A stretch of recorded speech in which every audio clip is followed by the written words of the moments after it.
সাইয়েদনা ইউসুফ আলাইহিস সালামের চেহারা দেখে মিশরের মেয়েরা লেবু কাটতে যে বা কমলা কাটতে যে আনার কাটতে যে কমলা কাটতে যে আঙ্গুল কেটে ফেলেছিল। কোরআন তার সাক্ষী। ওয়া কাত্তা'না আইদিয়াহুন।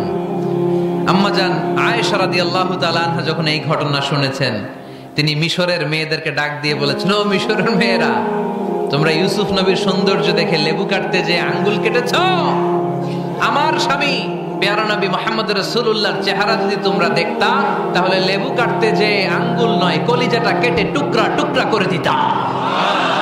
আল্লাহ তাআলা বললেন, আলাম নাশরাহ লাকা সাদরাক, নবী হে, ইসলামের জন্য আপনার হৃদয়টাকে কি আমি খুলে দেইনি? সত্য কি আপনার সামনে আমি তুলে ধরিনি? আপনাকে আমি আলাম নাজআলকা আহলাল হিম্মা, আপনার কি হিম্মতওয়ালা আমি বানাইনি? ইসলাম যখন আপনার হৃদয়ে ক্লিয়ার, আপনি বিশাল শক্তির সামনে দাঁড়িয়ে হাজার মানুষের সামনে ইসলামের পক্ষে কথা বলবেন, আপনি কাউরে ভয় পাবেন না। চিল্লায় বলেন ঠিক কি না? এজন্য আল্লাহ বললেন, আলাম নাশরাহ লাকা সাদরাকা ওয়া ওয়াদা'না আনকা বিজরাকাল্লাযী আনকাযা যাহরাক ওয়া রাফা'না লাকা যিকরাক। সুবহানাল্লাহ পড়েন। নবী, আপনার হৃদয়টাকে আমি ইসলামের জন্য প্রশস্ত করে দিয়েছি। আপনি একেবারে সুনিশ্চিতভাবে বুঝতে পেরেছেন, জানতে পেরেছেন যে মানব সমস্যার সমাধান আছে শুধু ইসলামের ভেতরে। কিসের ভেতরে?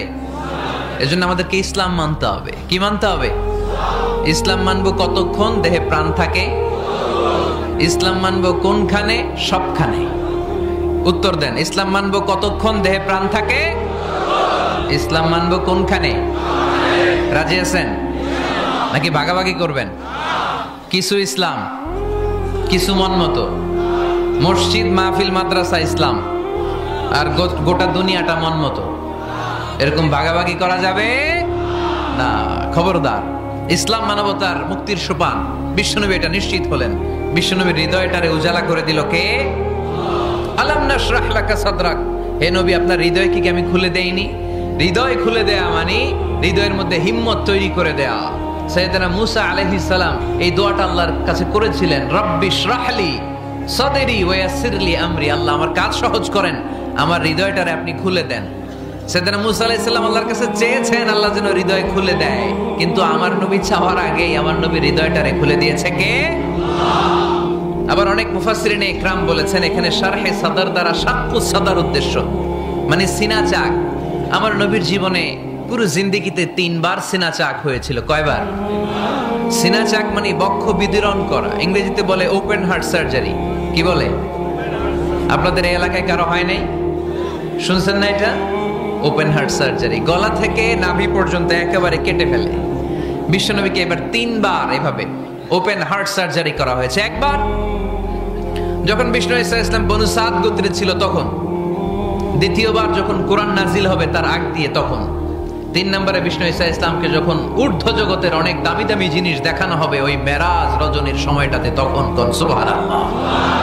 বিশ্বনবী বললেন, আমি উম্মে হানির ঘরে শুয়েছিলাম, আমাকে ছাদ 2 ভাগ করে ছাদের উপর দিয়ে নিয়ে হাতিমে কাবাতে শুইয়ে দেয়া হলো, গলা থেকে নাভি পর্যন্ত ছিঁড়ে ফেলা হলো, আমার হৃদয়টাকে বের করে জমজমের পানি দিয়ে ক্লিন করা হলো, আমার হৃদয়ে জ্ঞান, আমার হৃদয়ে ঈমান আর প্রজ্ঞা দিয়ে পরিপূর্ণ করা হলো। অনেক মুফাসসিরিনে ইকরাম বলেছেন, আলাম নাশরাহ লাকা সাদরাক মানে হচ্ছে, হে নবী, আমি কি আপনার বক্ষ বিদীর্ণ করি নাই? কেউ কেউ বলেছেন এটা দ্বারা উদ্দেশ্য হচ্ছে বিশ্বনবীর বক্ষ বিদীর্ণ করার মধ্য দিয়ে বিশ্বনবীকে আল্লাহ তাআলা ব্রড মাইন্ডেড বানিয়েছেন। সুবহানাল্লাহ পড়েন। বিশ্বনবী কি ন্যারো মাইন্ডেড ছিলেন? কি ছিলেন? জোরে বলেন, আরো জোরে।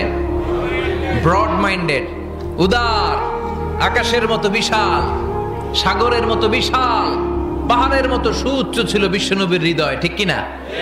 শুধু মুমিনদের জন্যই বিশ্বনবীর হৃদয়ে মায়া ছিল না, কাফেরদের জন্য মায়া ছিল। সুবহানাল্লাহ পড়েন। রাহমাতাল লিল আলামিন, আমার নবী কি ছিল?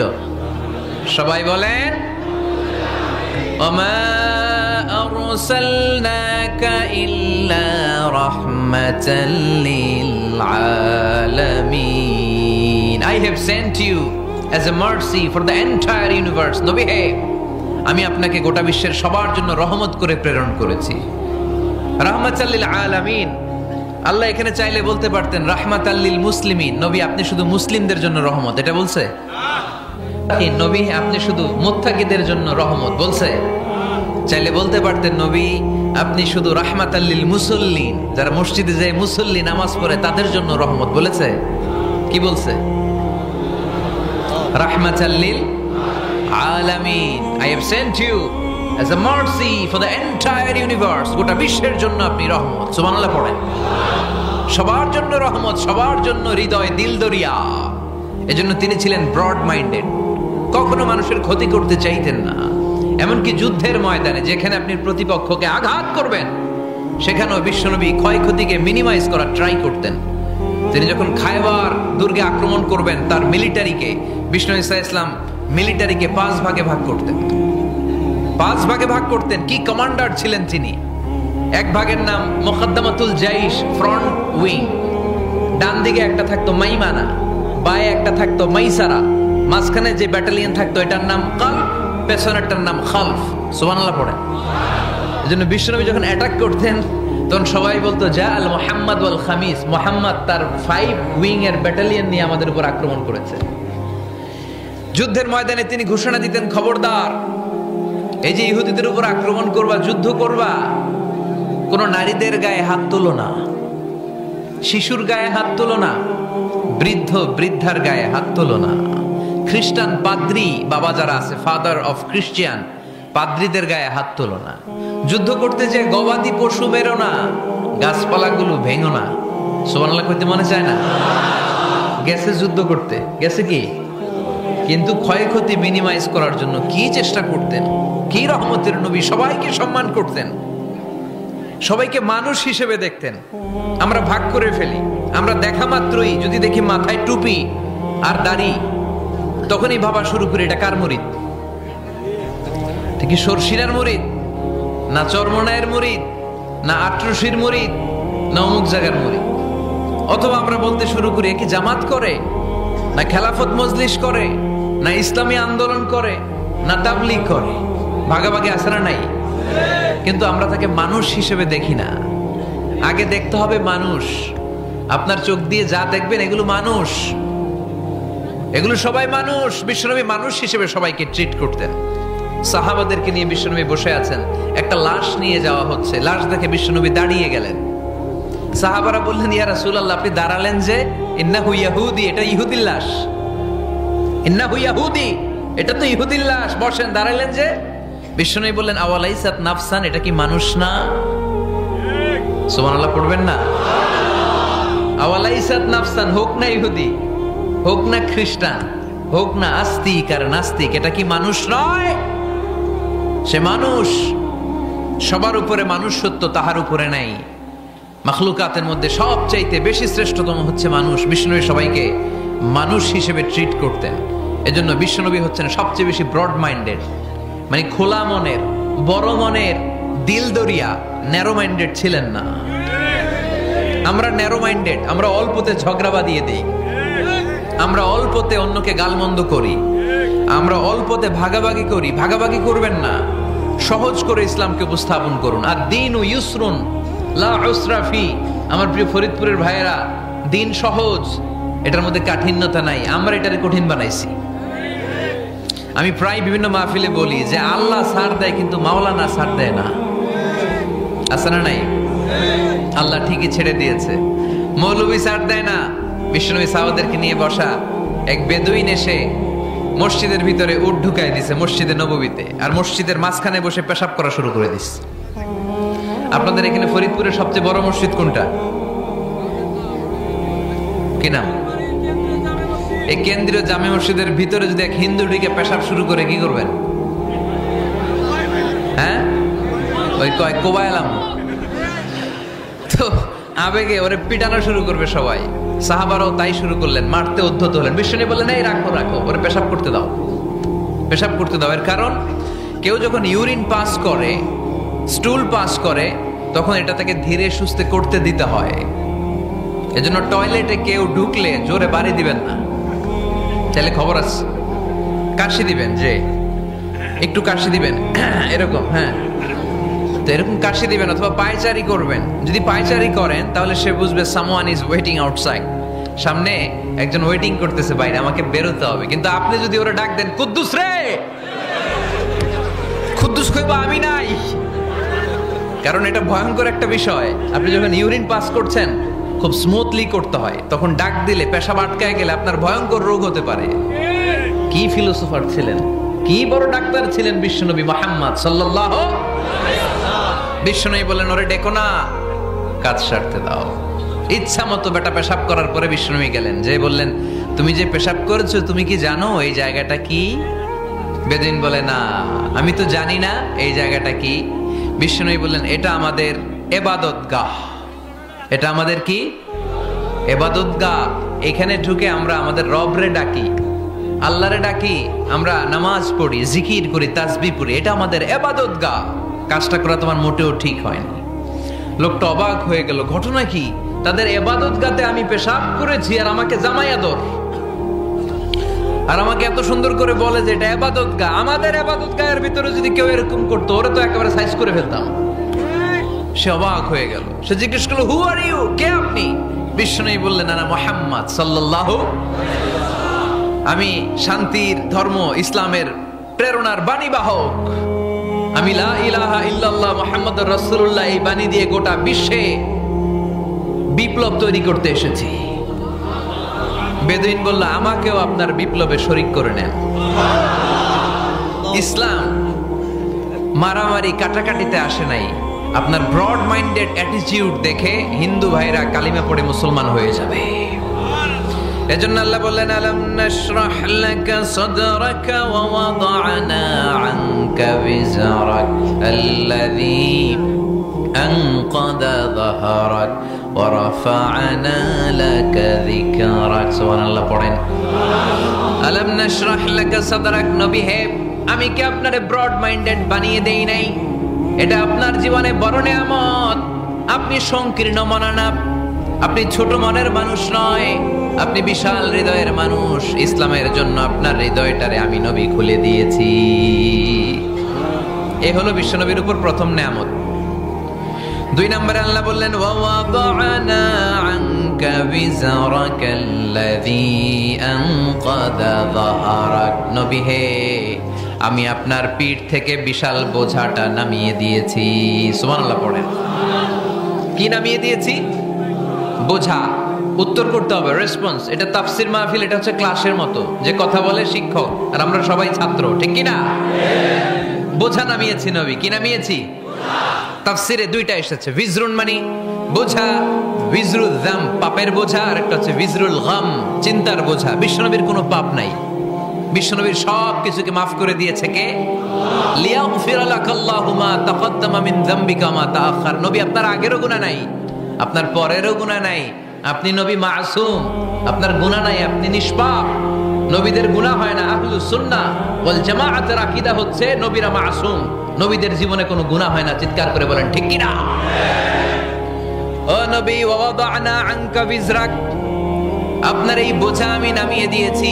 বিশ্বনবী ভাবতেন 40 বছর বয়সে আমি নবী হলাম, তার আগে যা করলাম আল্লাহ এটা কি করবে? আল্লাহ বলে, নবী আপনার আগের গুনাহ, পরের গুনাহ, গুনাহ বলতে কিছুই নাই, সবই মাফ, সব মাফ। তারপরেও আমার নবী বলতেন, আল্লাহে লা আস্তাগফিরুল্লাহ ওয়া আতুবু ফিল ইয়াউম আকসার মিন 70 মাররা। আমি এমন নবী যার কোনো গুনাহই নাই, আগের গুনাহও নাই, পরের গুনাহও নাই, তারপরেও আমি নবী প্রতিদিন 70 বারেরও বেশি তওবা আর ইস্তেগফার পড়ি। আমাদের জন্য শিক্ষা। তাহলে আল্লাহ বললেন, ওয়া ওয়াদা'না আনকা বিজরাক, পাপের বোঝা আমি নামিয়ে দিলাম। বিশ্বনবীর কোনো পাপ নাই, পাপ মুক্ত। তাফসীরে 2 নম্বরে এসেছে বিজরুল গাম চিন্তার বোঝা। বিশ্বনবী সব সময় আমাদেরকে নিয়ে চিন্তা করতেন। কাকে নিয়ে চিন্তা? কথা বলেন। আমাদেরও চিন্তা আছে না নাই? কিসের চিন্তা? হ্যাঁ, টাকার চিন্তা। ফরিদপুরের ভাইদের টাকার চিন্তা। আর কিসের চিন্তা আপনাদের? হ্যাঁ, উম্মতের চিন্তা। মাশাআল্লাহ, এই ভাই উম্মতকে নিয়ে ভাবে। আপনাদের আর কার কি নিয়ে চিন্তা বলেন? পেটের চিন্তা। এদিকে পাওয়া গেছে পেটের চিন্তা, এদিকে বউয়ের চিন্তা। কবরের চিন্তা, আর কিসের চিন্তা? আখিরাতের চিন্তা। তো আমাদেরও চিন্তা আছে, বিশ্বনবীরও চিন্তা ছিল। দুই চিন্তা কি এক? বিশ্বনবীর কাঁধে তো পুরো উম্মার জিম্মাদারি। কিয়ামত পর্যন্ত যারা পৃথিবীতে আসবে সবার জন্য বিশ্বনবী কাঁদতেন। এই আওয়াজ করে কে? এদিকে কি হইছে? ওরে বসায় দেন। বিশ্বনবীর গোটা উম্মা নিয়ে চিন্তা। সব নবীকে আল্লাহ তাআলা একটা করে দোয়া দিয়েছিলেন আর বলেছিলেন, নবী একটা স্পেশাল দোয়া করার সুযোগ তোমাদেরকে দিলাম, ওই দোয়া করলেই কবুল হয়ে যাবে। কিন্তু সুযোগ পাবা জীবনে কয়বার? সবাই বলেন কয়বার? সব নবী কয়টা করে পাইছে? সব নবী তাদের দোয়াগুলো দুনিয়াতেই করে ফেলেছে। বিশ্বনবী বলেন, লিকুল্লি নবিয়্যিন দাওয়া মুস্তাজাবা। এই দুনিয়াতে সব নবীদের একটা করে মুস্তাজাবুদ দাওয়া আছে। আল্লাহ বলেছে, ও নবী একটা করে স্পেশাল দোয়া করার সুযোগ পাবা, দোয়াটা করা মাত্রই কবুল করে নেব। বিশ্বনবী বললেন, এই পৃথিবীর বুকে যত নবী রাসূল দুনিয়ায় এসেছে সব নবীরা তাদের স্পেশাল দোয়া দুনিয়ায় করে ফেলেছে, ইল্লা আনা, কিন্তু আমি করি নাই। বিশ্বনবী বললেন, ওয়া ইন্নী আখতাবিউ দাওয়াতি শাফাআতান লিউম্মতি ইয়াউমাল কিয়ামাহ। আমি আমার স্পেশাল দোয়াটা করি নাই। আমার স্পেশাল দোয়াটা আমি আমার গুনাহগার উম্মতকে বাঁচানোর জন্য কিয়ামত পর্যন্ত রেখে দিয়েছি। আমরা যেদিন বিপদে পড়ে যাব, যেদিন আমার আব্বা আমারে চিনবে না, আমি আমার আব্বারে চিনব না, নেতা তার কর্মীরে চিনবে না, কর্মী নেতারে চিনবে না, ঠিক কি না? পীর সাহেব মুরিদরে চিনবে না, মুরিদ পীর সাহেবরে চিনবে না, স্বামী তার স্ত্রীরে চিনবে না, স্ত্রী তার স্বামীরে চিনবে না। নবী থেকে শুরু করে, অলি থেকে শুরু করে, শহীদ থেকে শুরু করে সবার মুখে একটাই জিকির, ইয়া নাফসি ইয়া নাফসি ইয়া নাফসি। আকাশের সূর্যটা যেদিন মাথার কাছে চলে আসবে, জমিনটা তামার জমিন হয়ে যাবে। সূর্যের তাপে মাথার মগজগুলো ভাতের মাড়ের মতো গলে গলে নাকের ছিদ্র কানের ছিদ্র দিয়ে টপ টপ করে বেয়ে বেয়ে নিচে পড়বে। ওই কঠিন দিনে কেউ কাউরে চিনবে না। বিষ্ণু বললেন, ওই দোয়াটা আমি দুনিয়ায় করি নাই। আমি বদরের যুদ্ধে মার খেয়েছি, উহুদের যুদ্ধে দাঁত ভেঙেছি, আমি না খেয়ে পেটে পাথর বেঁধেছি। আমি যদি ওই দিন দোয়া করতাম, আল্লাহ দোয়া কবুল করে নিত, জান্নাতি খাবার দিয়ে দিত, আমার মায়ের খাওয়া লাগতো না, তায়েফে আমার রক্ত ঝরতো না, দোয়া করলেই কবুল। কিন্তু ওই দোয়াটা আমি দুনিয়ায় করি নাই। ওই দোয়াটা আমার জন্য, আপনার জন্য, আমাদের জন্য বিশ্বনবী জমা রেখে দিয়েছে। এজন্য বিশ্বনবীর চিন্তা আর আমাদের চিন্তা এক চিন্তা না, বিশ্বনবীর পুরো উম্মতের চিন্তা। কিয়ামত পর্যন্ত যত মানুষ আসবে সবাই আমার উম্মত, না জানি তাদের নসিবে কি হয়ে যায়। এই চিন্তার বোঝা বিশ্বনবীকে কাবু করে ফেলেছিল। আল্লাহ বললেন, নবী নো টেনশন, কোনো টেনশন নাই, আপনার এই চিন্তার বোঝাকে আপনার পিঠ থেকে আমি আল্লাহ নিজ দায়িত্বে সরিয়ে নিলাম। এজন্য আল্লাহ বললেন, আলাম নাশরাহ লাকা সাদরাকা ওয়া ওয়াদা'না আনকা বিজরাক আল্লাযী আনকাদা যাহরাক। যেই চিন্তার বোঝা আপনাকে কষ্ট দেয়, যেই চিন্তার বোঝা আপনারে পেরেশান করে তোলে, আপনার পিঠ থেকে ওই চিন্তার বোঝা নবী আমি সরিয়ে নিলাম। কি দিয়ে সরিয়ে নিল? কোরআনের আলো দিয়ে। আওয়াজ করে বলতে হবে, কি দিয়ে?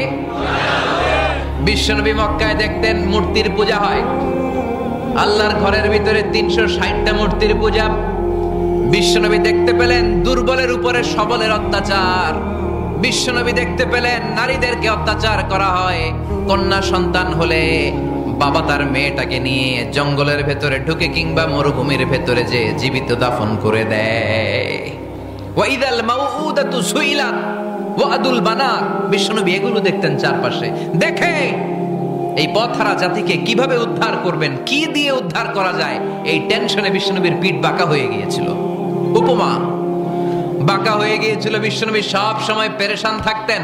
আল্লাহ বললেন, নবী টেনশনের দরকার নাই, হেরা গুহায় এমন একটা নূরের আলো দিয়ে আমি আপনারে আলোকিত করব, যার মাধ্যমে সব পেরেশানি দূর হয়ে যাবে। আলাম নাশরাহ লাকা সাদরাকা ওয়া ওয়াদা'না আনকা বিজরাক আল্লাযী আনকাদা যাহরাক। আপনাকে পেরেশান বানিয়ে দেয় এরকম সব চিন্তার বোঝা আমি আল্লাহ সরিয়ে নিলাম। সুবহানাল্লাহ। দুইটা নেয়ামত শুনলাম। এবার 3 নম্বরের নেয়ামত আল্লাহ বললেন, ওয়া রাফা'না লাকা যিকরাক। এই আয়াতটা মুখস্থ করতে হবে আজকে। আমার সাথে সাথে পড়েন, ওয়া রাফা'না লাকা যিকরাক। সবাই বলেন নাই, পড়েন, ওয়া রাফা'না লাকা যিকরাক ওয়া রাফা'না লাকা যিকরাক। নবী হে, আপনার সম্মানকে আমি আকাশচুম্বী করেছি।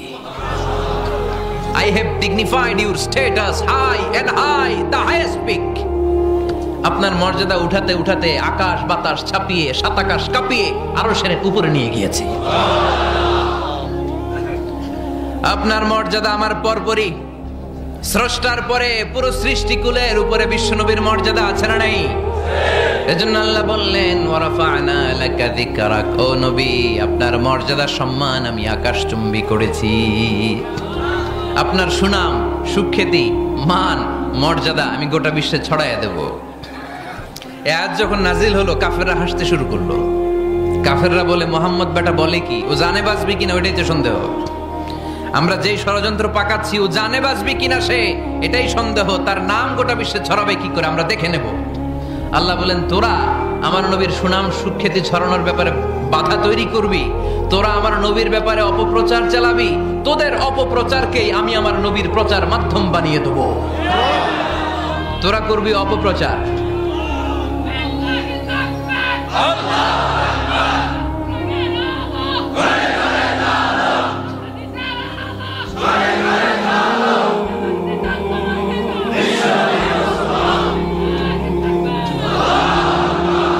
তোদের অপপ্রচারকে আমি আমার নবীর জন্য প্রচার মাধ্যম বানিয়ে দেব। এরকম অনেক সময় হয় না যে কেউ কেউ অপপ্রচার করে কারো বিরুদ্ধে, এটা তার জন্য প্রচার হয়ে যায়। কেউ অপপ্রচার চালায়, আল্লাহর মেহেরবানিতে ওইটা তার পাবলিসিটি হয়ে যায়। তার আলাদা করে প্রচার বিভাগের টিম তৈরি করা লাগে না, তার বিরোধীরাই তার প্রচার বিভাগের কাজে নেমে পড়ে। বিশ্বনবী বললেন তোরা, আল্লাহ বললেন তোরা আমার নবীর সুনাম সুখ্যাতিকে থামাবি, তোদের মাধ্যমে আমি বিশ্বনবীর সুনাম সুখ্যাতি গোটা বিশ্বে বুলন্দ করে দেব। আবু জাহেল ঘোষণা দিল খবরদার, হজের মৌসুম, হাজী সাহেবরা গোটা বিশ্ব থেকে আসবে, আমার দলের কর্মীরা তোরা যেটা করবি সেটা হচ্ছে হাজীদের কাছে যে বলবি মক্কায় নতুন এক পাগল আসছে, নতুন এক জাদুকর আসছে, নাম মুহাম্মদ। নাউজুবিল্লাহ পড়বেন না? খবরদার হাজী সাহেবেরা এই পাগলের কাছে যেও না। সব হাজিরা গোটা বিশ্ব থেকে এসে মক্কার মিনা প্রান্তরে তাঁবুর ভিতরে ঢুকেছে, আর আবু জাহেলের টিম মেম্বাররা সব তাঁবুর ভিতরে উকি মাইরা কয় খবরদার নতুন পাগল আইছে। সবাই কয় নাম কি? কয় মুহাম্মদ। নতুন পাগল এসেছে, নাম মুহাম্মদ। নতুন জাদুকর এসেছে, তার নাম মুহাম্মদ। খবরদার তার কাছে যেও না, তার কথা শোনো না, শুনলে তোমরাও পাগল হয়ে যাবা, তোমরাও পাগল হয়ে যাবা। সে এত বড় জাদুকর, মুহাম্মদ সাল্লাল্লাহু আলাইহি ওয়াসাল্লাম এত বড় জাদুকর, তার জাদু দেখলে তার কথা শুনলে হাজবেন্ড ওয়াইফের মধ্যে সম্পর্ক বিচ্ছিন্ন হয়ে যায়। সে এত বড় জাদুকর, তার কথা শুনলে বাবা আর ছেলের সম্পর্ক ছিন্ন হয়ে যায়। সে এত বড় জাদুকর, তার কথা শুনলে বন্ধু বন্ধু আলাদা হয়ে যায়। খবরদার হাজী সাহেবরা, তোমরা হজ করতে এসেছো করো, জমজমের পানি খাও আর খেজুর নিয়ে যাবা বাড়িতে, কিন্তু মুহাম্মদ সাল্লাল্লাহু আলাইহি ওয়াসাল্লামের কাছে যাওয়া যাবে না।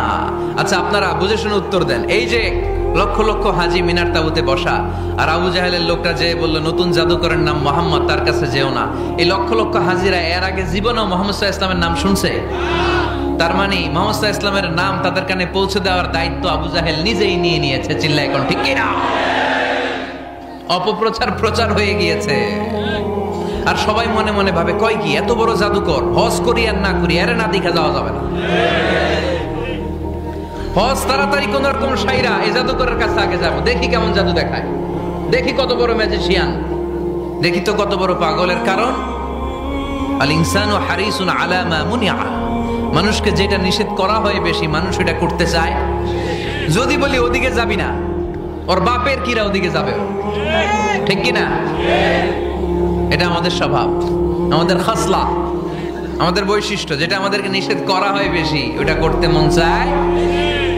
সব হাজিরা মনে মনে ভাবলো আমরা যাব যাব, তোরা যতই বলিস না কেন যাব যাব, হজের পরে অবশ্যই যাব।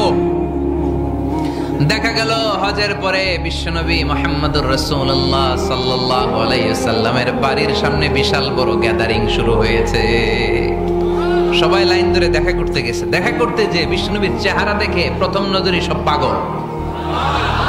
চাঁদের চেয়ে সুন্দর তুমি নবী আমার কমলিওয়ালা, চাঁদের চেয়ে সুন্দর তুমি নবী আমার কমলিওয়ালা, দু জাহানের বাদশাহ তুমি প্যারা নবী সাল্লে আলা, দু জাহানের বাদশাহ তুমি প্যারা নবী সাল্লে আলা, চাঁদের চেয়ে সুন্দর তুমি নবী আমার কমলিওয়ালা। সুবহানাল্লাহ পড়েন। এত সুন্দর চেহারা, বিষ্ণু ঈসা ইসলামের চেহারার মতো এরকম চেহারার মানুষ পৃথিবীতে আছে? দ্বিতীয়টা, অনেকে বলে সাইয়েদনা ইউসুফ আলাইহিস সালামের চেহারা নাকি বেশি সুন্দর। সুন্দর ঠিক, কিন্তু আমার নবীর চাইতে বেশি নয়।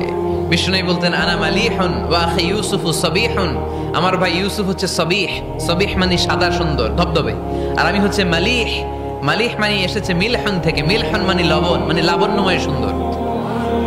আমার ভাই ইউসুফ নবী সাদা সুন্দর, আমি লাবণ্যময় সুন্দর। কোনটার দাম বেশি?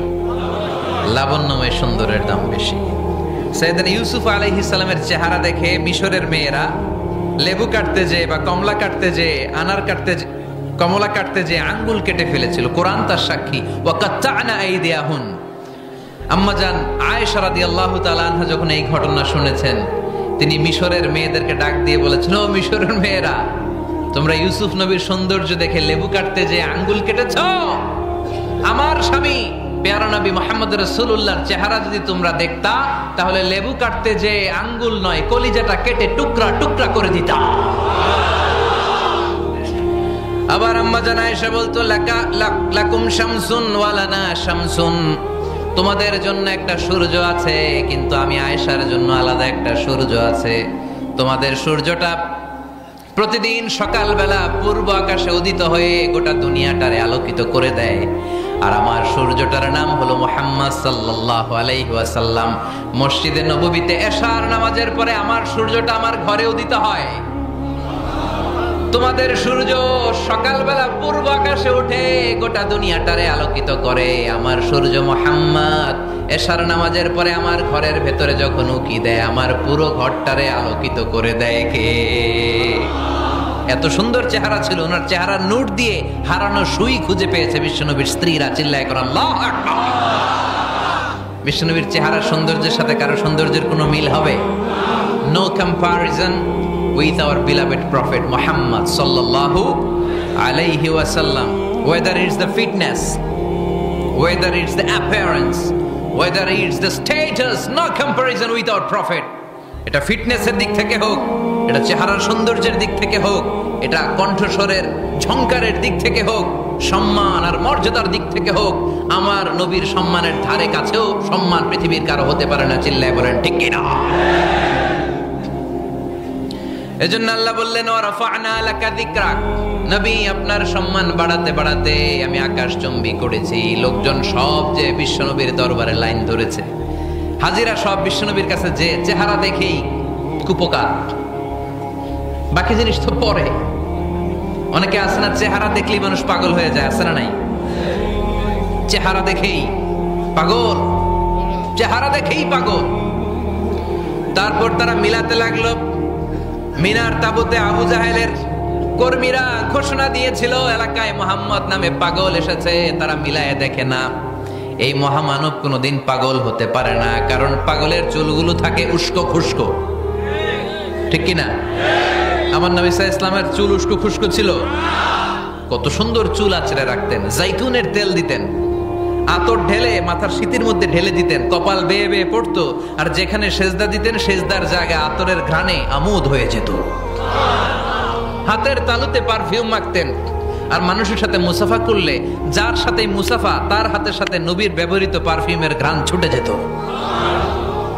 এত পরিচ্ছন্ন ছিলেন তারা। বিশ্ব নবীর চেহারার সাথে আবু জাহেলের বক্তব্যের মিল খুঁজে পায় না।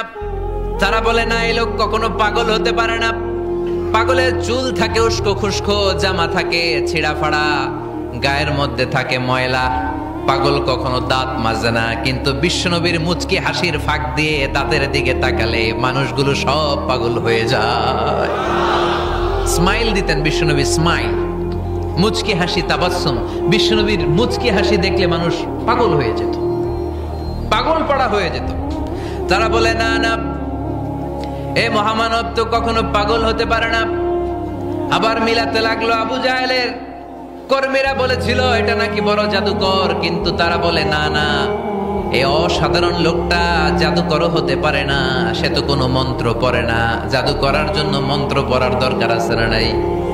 বিষ্ণুনবী কি মন্ত্র পড়তো? বিষ্ণুনবী কি পড়ে শোনাতো?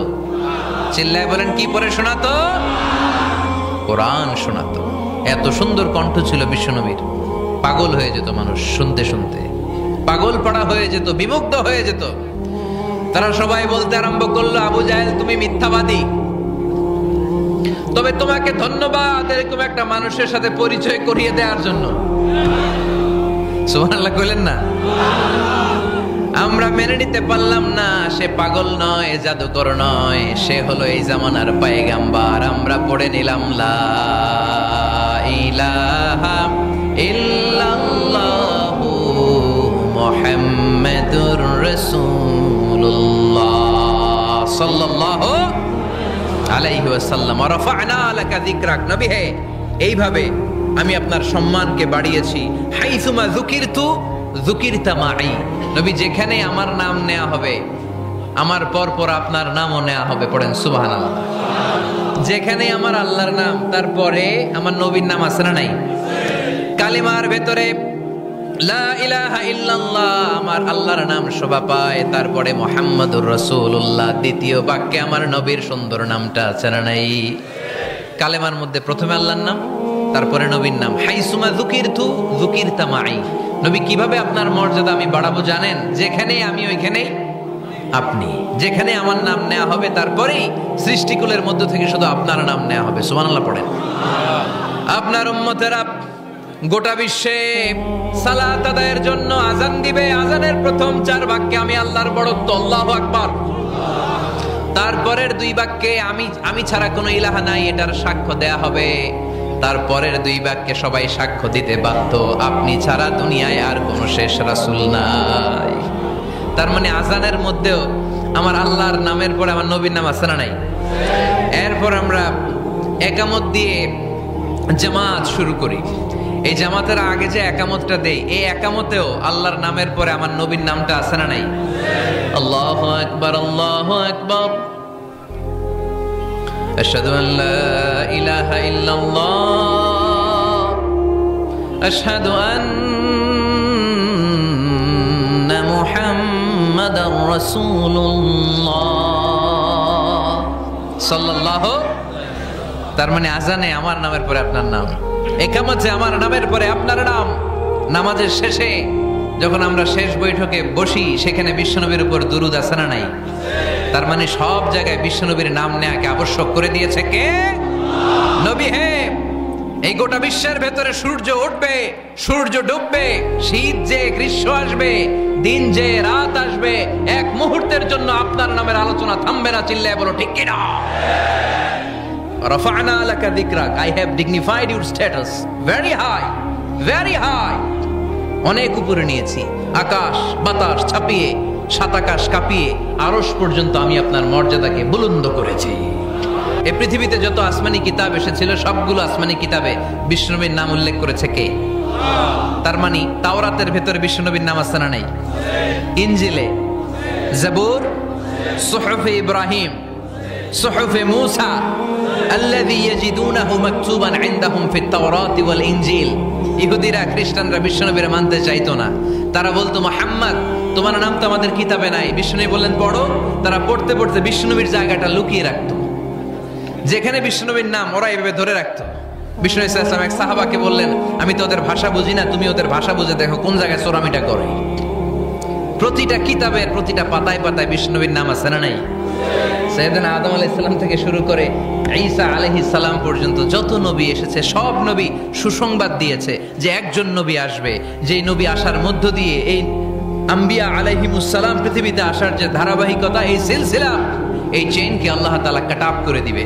সাইয়েদনা আদম তার বংশধরদেরকে বলেছে, নূহ আলাইহিস সালাম তার প্রজন্মকে বলেছে, ইব্রাহিম আলাইহিস সালাম তার জেনারেশনকে বলেছে, মূসা আলাইহিস সালাম বনি ইসরাইলকে শুনিয়েছে। সর্বশেষ সাইয়েদানা ঈসা আলাইহিস সালাম এসে বলেছে, ইয়াতি মিন বাদি ইসমুহু আহমদ, আমার পরে এমন এক নবী আসবে তার নাম, চিল্লায় বলেন, আহমদ বড় বিশ্বস্ত। সে কোন বন্ধু বলো বেশি বিশ্বস্ত, সে কোন বন্ধু বলো বেশি বিশ্বস্ত।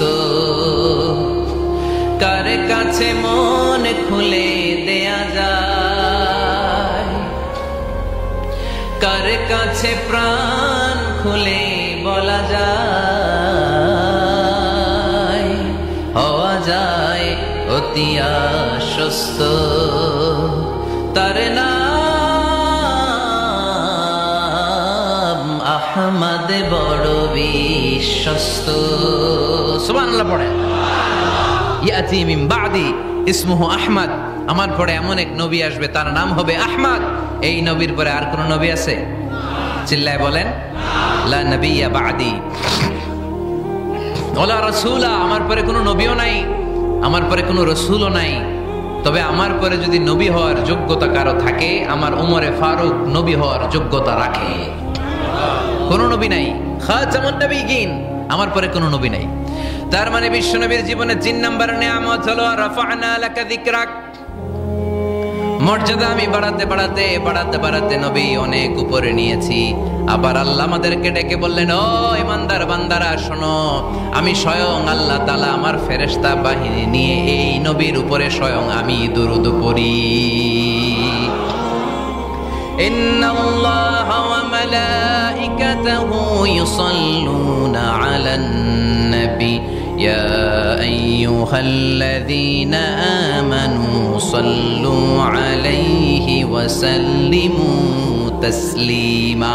পড়েন, আল্লাহুম্মা সাল্লি আলা মুহাম্মদ ওয়া আলা আলি মুহাম্মদ কামা সাল্লাইতা আলা ইব্রাহিম ওয়া আলা আলি ইব্রাহিম ইন্নাকা হামিদুম মাজিদ। اللهم بارك على محمد وعلى آل محمد كما باركت على إبراهيم وعلى آل إبراهيم إنك حميد مجيد। চিৎকার করে পড়েন সুবহানাল্লাহ। এমন নবী যে নবীর উপর আল্লাহ নিজেই দুরূদ পড়ে, ফেরেশতারা পড়ে, এজন্য আমাদেরও পড়ার দরকার আছে না নাই? আবার আল্লাহ বললেন, নবী আপনি এমন নবী যেই নবীকে আমি হাউজে কাউসার দিয়েছি, লক্ষ লক্ষ নবীদের কাউরে কিয়ামতের দিন আমি হাউজে কাউসারের মালিক বানাবো না, শুধুমাত্র কেবলমাত্র একমাত্র আপনি ছাড়া।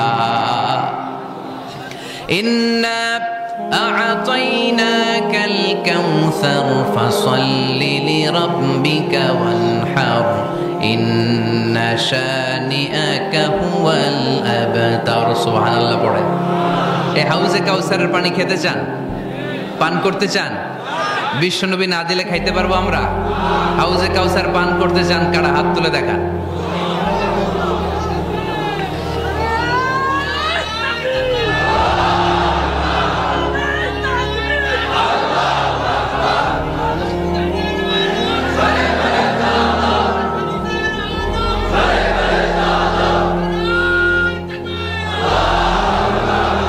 আহলা মিনাল আসাল, হাউজে কাউসারের পানি মধুর চেয়েও মিষ্টি।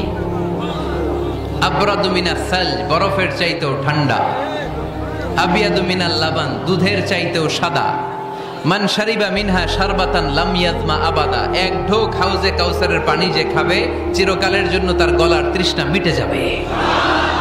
ওই হাউজে কাউসার বিশ্বনবীকে দিয়ে বিশ্বনবীর মর্যাদা বাড়িয়েছে কে? আবার আল্লাহ বললেন, নবী পৃথিবীর অনেক নবীকে আমি নৈতিক বিজয় দান করেছি, কিন্তু সবাইকে আমি রাজনৈতিক বিজয় দান করি নাই। আপনাকে আমি এমন নবী করে দুনিয়ার বুকে পাঠিয়েছি, আপনাকে আমি নৈতিক বিজয় দান করেছি, পাশাপাশি রাজনৈতিক বিজয়ও দান করেছি। সুবহানাল্লাহ। বিশ্বনবী একাধারে যেমনি মসজিদে নববীর ইমাম ছিলেন, পাশাপাশি মদিনার রাষ্ট্রের প্রেসিডেন্ট ছিলেন, ঠিক কিনা? তার মানে ইমাম বা নেতা এমন হওয়া দরকার যে নামাজও পড়াতে পারে, আবার সমাজও শাসন করতে পারে, ঠিক কিনা? এমন নেতার দরকার আছে না নাই? এজন্য বিশ্বনবী বললেন, রব্বি আদখিলনি মুদখালা সিদকিন ওয়া আখরিজনি মুখরাজা সিদকিন ওয়াজআলনি মিন লাদুনকা সুলতানান নাসীরা। ও আল্লাহ, আপনি আমারে সত্যতার সাথে মক্কায় রাখেন, বের করলেও সত্যতার সাথে বের করেন, আর আপনি আমাকে বিজয়ী শক্তি দান করেন। বিজয়ী শক্তি, রাজনৈতিক শক্তি বিশ্বনবী আল্লাহ তাআলার কাছ থেকে দোয়া করে চেয়ে নিয়েছেন। চিল্লায় বলেন ঠিক কিনা? রাজনৈতিক শক্তির দরকার আছে না নাই? দরকার আছে? তা আস্তে করে বললেন কেন? রাজনৈতিক শক্তি থাকার দরকার আছে না নাই? দেখেন, বাংলাদেশ সৃষ্টি হয়েছে কত সালে বলেন? কত সাল? বাংলাদেশের বার্থডে কবে?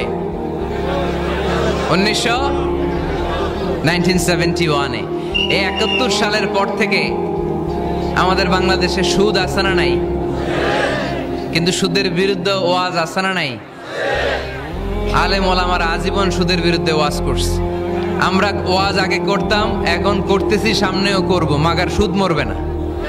এর কারণ, যেটা আইন করে প্রণয়ন করা হয় ওইটা ওয়াজ করে মারা যায় না, ওইটারে আইন করে নষ্ট করতে হয়। চিল্লায় বলেন ঠিক কিনা? আমি সারা জীবন সুদের বিরুদ্ধে ওয়াজ করলে সুদ যাবে না, কিন্তু দেশনেত্রী মাননীয় প্রধানমন্ত্রী যদি কালকে ঘোষণা দেয় বাংলাদেশের কোনো ব্যাংকে ব্যাংকিং ফিনান্সিয়াল ট্রানজাকশনে কোনো সুদ চলবে না, তার পরের দিন থেকে বাংলাদেশে কোনো সুদ থাকবে না। চিল্লায় বলেন ঠিক কিনা? এজন্য সাইয়েদনা ওমর ফারুক বলতেন, ইন্নাল্লাহা লা ইয়াযআউ বিল কুরআন মা ইয়াযআউ বিস সুলতান। আল্লাহ মাঝে মাঝে ক্ষমতার মাধ্যমে এমন কিছু করে যেটা আল্লাহ কোরআনের মাধ্যমেও করে না। চিল্লায় বলেন ঠিক কিনা? কালকে যদি ঘোষণা হয়ে যায় 5 ওয়াক্ত নামাজ যদি না পড়া হয় 5 বেদ। কয় বেদ? চেয়ারম্যান না পড়লে চেয়ারম্যানের পিছনে 5 বেদ, এমপি না পড়লে এমপির পিছনে 5 বেদ। কথা বলেন? মাননীয় প্রধানমন্ত্রী যদি এটা ঘোষণা দিয়ে দেয় যে কালকে থেকে নামাজ না পড়লে 5 বেদ, এটা সবার জন্য এই আইন। একটা বেনামাজি খুঁজে পাওয়া যাবে? সব কই দৌড়াবে? মসজিদে। অজু থাকলেও দৌড়, না থাকলেও দৌড়। কারণ মায়ের উপরে কোনো ওষুধ আছে? কথা বলেন? কারণ মাইরে ভিটামিন আছে, মাইরে কি আছে?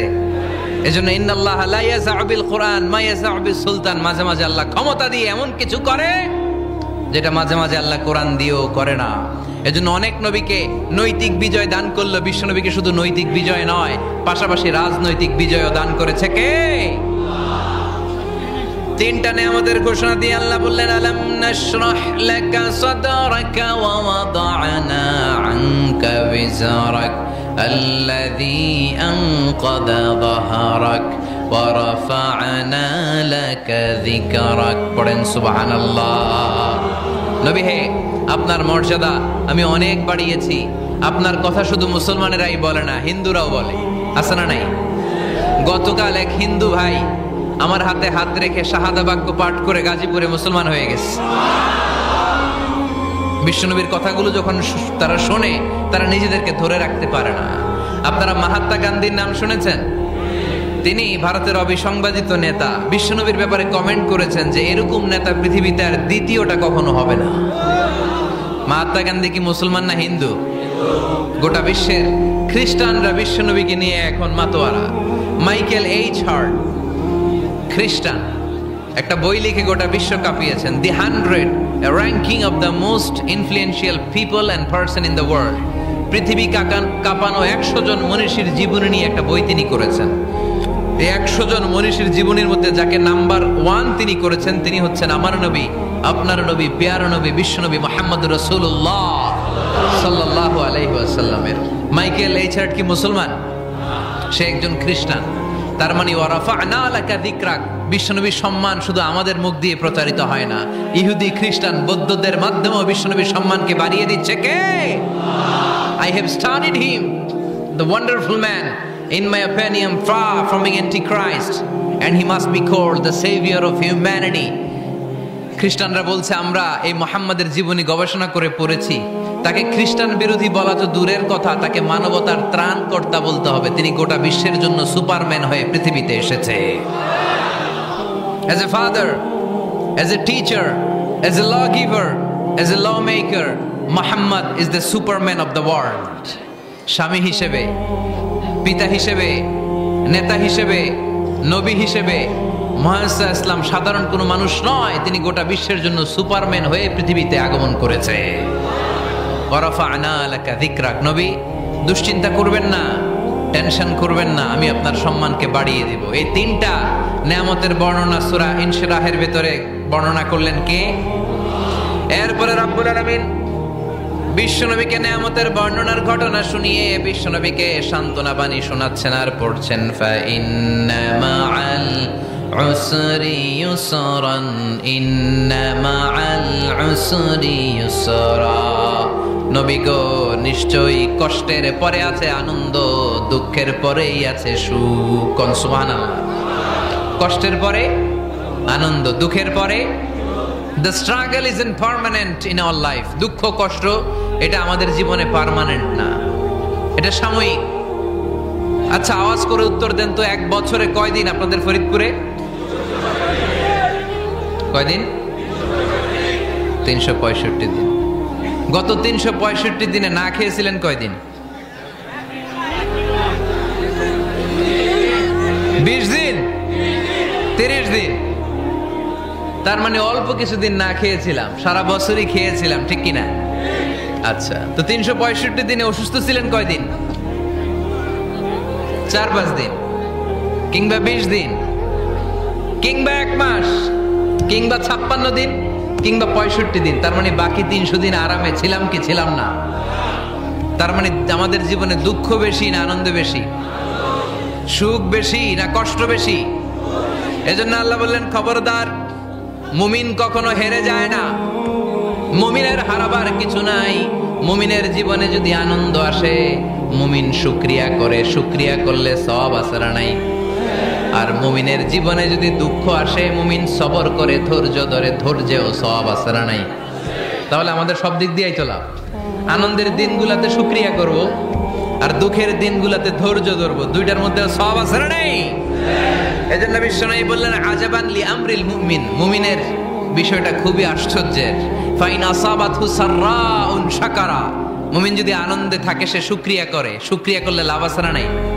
ওয়াইন আসাবাতহু দাররাউন সাবারা, আর দুঃখে পড়লে সে সবর করে, ধৈর্য ধরে, ধৈর্য ধরলে সওয়াব আছে না নাই? তার মানে আমাদের হারাবার কিছু আছে? মাঝে মাঝে আল্লাহ আমাদেরকে দুঃখ কষ্ট দিয়ে পরীক্ষা করতে চান, এগুলো আমাদের জন্য খারাপ নয়। এই দুঃখ কষ্ট বিপদ আমাদের কোমরকে সোজা করে, আমাদের পায়ের মাটিকে শক্ত করে, চিল্লায় বলেন ঠিক কিনা? প্রতিকূল পরিবেশে কিভাবে বাঁচতে হয় এই দুঃখ কষ্ট আমাদেরকে শিখায়। এজন্য মুমিন বান্দার বৈশিষ্ট্য হচ্ছে দুঃখ কষ্ট বেদনা জ্বালা এগুলোতে সে আপসেট হয় না, সে হাল ছেড়ে দেয় না, সে ভরসা রাখে একজনের উপর। চিল্লায় বলতে হবে তিনি কে? কারণ মুমিন জানে রাত্রি যত গভীর হয়, অন্ধকার তমানিসা ভেদ করে সুবহে সাদিক হয়। মুমিন জানে গর্ভবতী নারীর পেটের ব্যথা যেই দিন বাড়তে থাকে, ওই দিনই নতুন মেহমান আগমনের সময় ঘনাতে থাকে। মুমিন জানে তার জীবনে দুঃখ কষ্ট বিপদ যত বাড়তে থাকে, সুখের দিন কাছে আসতে থাকে। এজন্য মুমিনের হারাবার কিছু নেই। ফাইন্না মাআল উসরি ইউসরা, ইন্না মাআল উসরি ইউসরা। নবী হে, কষ্টের পরেই আছে আনন্দ, দুঃখের পরেই আছে সুখ। আপনি সমস্যায় পড়েছেন, ওই সমস্যার সমাধানও আছে না নাই? এই পৃথিবীতে এমন কোন সমস্যা আছে যেটার সমাধান নাই? কথা বলেন। সমস্যা তৈরি করেছে কে? আবার সমাধানও দিয়েছে কে? Allah doesn't create a lock without its key. Allah কখনো চাবি না বানাইয়া ওইটার তালা বানায় নাই। কথা কন। তালাও যেহেতু আছে, ওই তালার চাবিও বানিয়েছে কে? মা আনজালাল্লাহু দাআন ইল্লা আনজালাল্লাহু লাহু শিফা। আল্লাহ দুনিয়ায় এমন কোন রোগ পাঠায় নাই যেই রোগের ঔষধ বানায় নাই, এমন কোন রোগ নাজিল করে নাই যেই রোগের কোনো চিকিৎসা বানায় নাই, হয়তো সেটা আবিষ্কার হয় নাই। অনেকে ক্যান্সারের কথা বলতে পারেন যে হুজুর ক্যান্সার এমন রোগ, এই ক্যান্সার তার নাই কোনো অ্যান্সার, কিন্তু বিজ্ঞানীরা বলতেছে এটারও অ্যান্সার আবিষ্কৃত হচ্ছে। সুবহানাল্লাহ কইবেন না? কিছু কিছু ক্ষেত্রে হয়েও গিয়েছে। এজন্য দুঃখের পরেই আছে সুখ, কষ্টের পরেই আছে আনন্দ। এই দুনিয়াটাই এরকম, কষ্টের পরই আনন্দ। দেখবেন তারাবির নামাজ 20 রাকাত পড়তে কষ্ট লাগে না? কোমরে ব্যথা, হাঁটুতে ব্যথা, কিন্তু 20টা রাকাত যখন শেষ করে মসজিদ থেকে বের হই, একটা আনন্দ আছে না নাই? কষ্ট করে পরীক্ষার জন্য প্রিপারেশন নিলেন আপনি কয়েক মাস, কিন্তু ফলাফল যখন ভালো হয় তখন একটা আনন্দ আছে না নাই? সারাদিন রোজা রাখলেন রমজানে, কি কষ্ট, তৃষ্ণায় গলা ফেটে যায়, কিন্তু ইফতারির সময় যখন রুহ আফজার শরবতটা খাই কেমন লাগে? একটা আনন্দ আছে না নাই? এজন্য আল্লাহ বললেন فإن مع العسر يسرا إن مع العسر يسرا ও নবী, কষ্টের দিন মক্কায় অল্প কিছু দিন, মদিনাতে আনন্দের দিন অপেক্ষা করছে। আমাদের জীবনে যদি দুঃখ কষ্ট আসে আমরা ধৈর্য ধরবো, তাওয়াক্কুল করবো একজনের উপর, তিনি কে? কারণ আমরা বিশ্বাস করি কষ্টের দিন এটা চিরকালের জন্য নয়, সামনে আনন্দের দিন আমাদের জন্য সেট করে রেখেছে কে? তাহলে আমরা সূরাতুল ইনশিরাহ থেকে 3টা নেয়ামতের বর্ণনা শুনলাম, বিশ্বনবীকে কি সান্ত্বনা দেয়া হলো সেটা শুনলাম। এবার 2টা গাইডলাইন শুনে তাফসীর আমরা শেষ করব। শুনতেছেন? কষ্ট হচ্ছে? উঠা বসা করতেছেন কেন? উঠলেন কারা কারা? শেষ করে দিব? দোয়া করে দেই। কি গাইডলাইন দিলেন শুনবেন? কে কে শুনবেন না হাত তোলেন।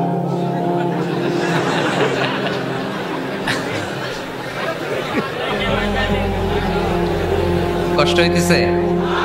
গরম লাগতেছে না? আমিও ঘামতেছি আপনাদের সাথে সাথে। অনেক গ্যাদারিং হয়ে গেছে। আসেন আল্লাহর নামে 3টা তাকবীর দেই, তারপর কোন 2টা গাইডলাইন তিনি বিশ্বনবীকে দিলেন ওই নির্দেশনা বাণীটুকু শুনে আজকে আমরা বিদায় নিব। আওয়াজ করে পড়তে হবে লিল্লাহে তাকবীর,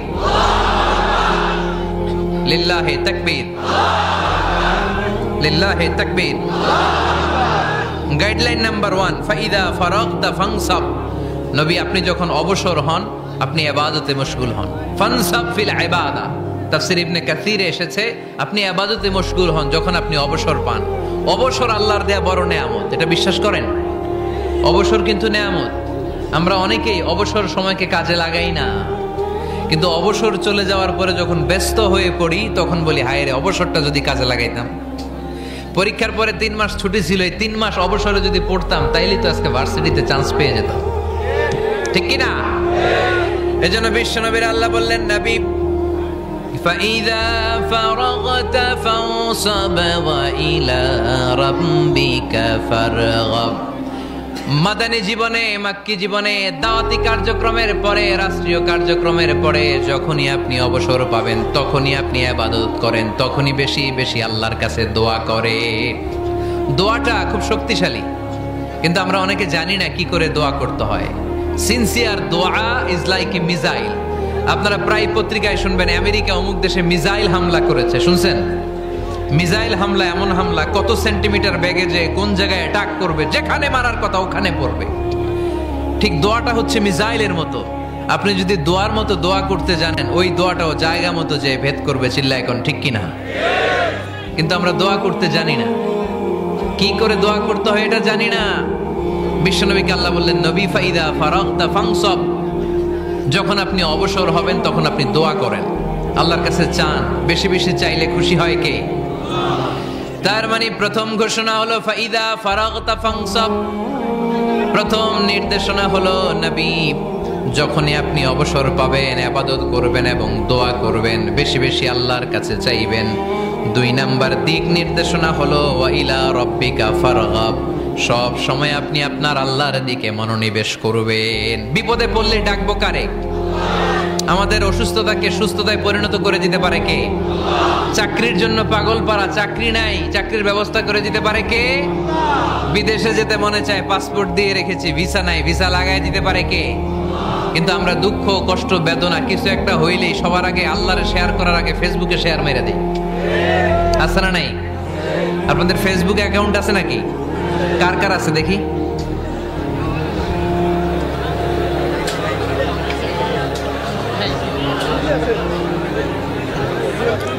আছে আছে। এটার জন্য আমরা ভালো কাজে লাগাই, ঠিক কিনা? আপনি চাইলেই এমন ভাবে ফেসবুক ফ্রেন্ড লিস্ট করতে পারেন যারা ভালো ভালো জিনিস শেয়ার করে, যারা মোটিভেশনাল জিনিস শেয়ার করে, ইসলামের পক্ষে কথা বলে। আপনার এক একটা শেয়ারে অনেকের জীবন বেঁচে যেতে পারে, ঠিক কিনা? একজন মুমূর্ষ রোগীকে বাঁচাতে রক্তের প্রয়োজন, রক্তের গ্রুপ এ পজিটিভ। যারা রক্ত দান করতে আগ্রহী তারা এই নাম্বারে যোগাযোগ করুন। ফেসবুকে মাঝে মাঝে এরকম নিউজ আসে না নাই? আপনি just you put down in share, শেয়ারের মধ্যে একটা পুট করে দিলেন, একটু শেয়ার মেরে দিলেন, ছড়িয়ে পড়লো হাজার হাজার ফেসবুক ফ্রেন্ডদের কাছে। তাদের অনেকে ব্লাড দিতে আগ্রহী, সে তাড়াতাড়ি যে সেখানে ব্লাড ডোনেট করে আসলো। আপনার একটা শেয়ারের কারণে বেঁচে গেল অনেকগুলো প্রাণ। চিল্লা এখন ঠিক কিনা? রক্তদানের মতো শ্রেষ্ঠ ইবাদত হতে পারে? আমরা মনে করি শুধু জিকিরি ইবাদত, আমরা মনে করি শুধু নামাজি ইবাদত। রক্তদান, এক ব্যাগ রক্ত থেকে অনেক মানুষকে বাঁচানো যায়। এর মধ্যে আছে হিমোগ্লোবিন, এর মধ্যে আছে প্লাটিলেইন, আছে প্লাজমা। রক্তে একটা উপাদান আছে প্লাজমা, নাম শুনছেন? আগুনে পোড়া রোগীকে বাঁচাতে এই প্লাজমা লাগে। হসপিটালের বার্ন ইউনিটে যেয়ে দেখবেন মানুষ কিভাবে চিল্লায়। নুসরাত নামে একটা মেয়ে মারা গেল না, এক বদমাইশের কবলে পড়ে মারা গেল না? তাকে আগুন জ্বালিয়ে দেওয়া হয়েছিল তার গায়ে, তার প্লাজমা গুলো জ্বলে গিয়েছিল। আগুনে পোড়া রোগীর যে কি কষ্ট, একটু দেখার জন্য হসপিটালের বার্ন ইউনিটে যাবেন, দেখবেন যে কি কষ্টে আছে তারা। এই প্লাজমা গুলোকে অনেক সেন্টিগ্রেড তাপমাত্রা নামিয়ে ঠান্ডা করে দেহে পুশ করা হয়। আপনার এক ব্যাগ রক্ত থেকে প্লাজমা আলাদা করা হবে, প্লেটলেটস আলাদা করা হবে, হিমোগ্লোবিন আলাদা করা হবে, শ্বেতকণিকা, লোহিত কণিকা আলাদা করে অনেকগুলো মানুষ বেঁচে যাবে। এজন্য ফেসবুক থাকাটা দোষের কিছু না, তবে ভালো কাজে আমরা ব্যবহার করব, ঠিক কিনা? আপনার ফেসবুক শেয়ারিং আপনার জান্নাতি বানাতে পারে, আর আপনার ফেসবুক শেয়ারিং আপনার জাহান্নামের লাকড়ি বানাতে পারে। চিল্লায় বলেন ঠিক কিনা? So the decision is yours. সিদ্ধান্ত আপনাকে নিতে হবে, আপনি কিভাবে করবেন।